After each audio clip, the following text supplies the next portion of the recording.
بسم اللہ الرحمن الرحیم۔ نبی کریم صلی اللہ علیہ وآلہ وسلم سوئے یہاں تک کہ آپ صلی اللہ علیہ وآلہ وسلم خراٹے لینے لگے۔ پھر آپ صلی اللہ علیہ وآلہ وسلم نے نماز پڑھی، اور کبھی راوی نے یوں کہا کہ آپ صلی اللہ علیہ وآلہ وسلم لیٹ گئے، پھر خراٹے لینے لگے۔ پھر آپ صلی اللہ علیہ وآلہ وسلم کھڑے ہوئے، اس کے بعد نماز پڑھی۔ پھر سفیان نے ہم سے دوسری مرتبہ یہی حدیث بیان کی۔ عمروں سے انہوں نے ابن عباس رضی اللہ تعالی عنہ سے نقل کیا کہ وہ کہتے تھے کہ ایک مرتبہ میں نے اپنی خالہ ام المومنین میمونہ رضی اللہ تعالی عنہ کے گھر رات گزاری، تو میں نے دیکھا کہ رسول اللہ صلی اللہ علیہ وآلہ وسلم رات کو اٹھے۔ جب تھوڑی رات باقی رہ گئی تو آپ صلی اللہ علیہ وآلہ وسلم نے اٹھ کر ایک لٹکے ہوئے مشکیزے سے ہلکا سا وضو کیا۔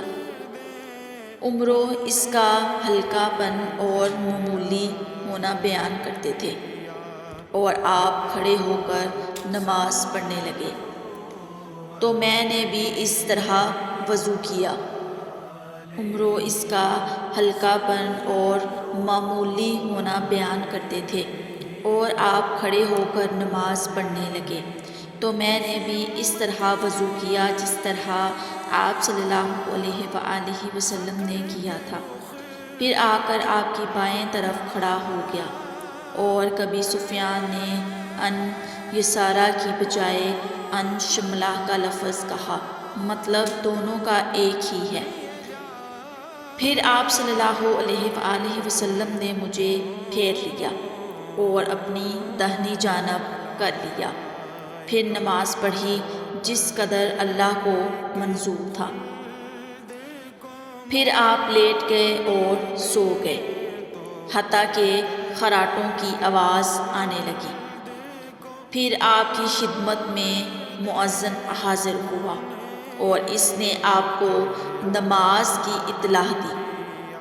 آپ صلی اللہ علیہ وآلہ وسلم اس کی ساتھ نماز کے لیے تشریف لے گئے۔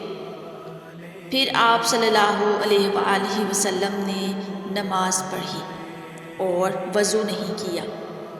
سفیان کہتے ہیں کہ ہم نے عمروں سے کہا، کچھ لوگ کہتے ہیں کہ رسول اللہ صلی اللہ علیہ وآلہ وسلم کی آنکھیں سوتی تھیں، دل نہیں سوتا تھا۔ عمروں نے کہا، میں نے عبید بن عمیر سے سنا، وہ کہتے تھے کہ انبیاء علیہ السلام کے خواب بھی وحی ہوتے ہیں۔ پھر قرآن کی یہ آیت پڑھی، میں خواب میں دیکھتا ہوں کہ میں تجھے ذبح کر رہا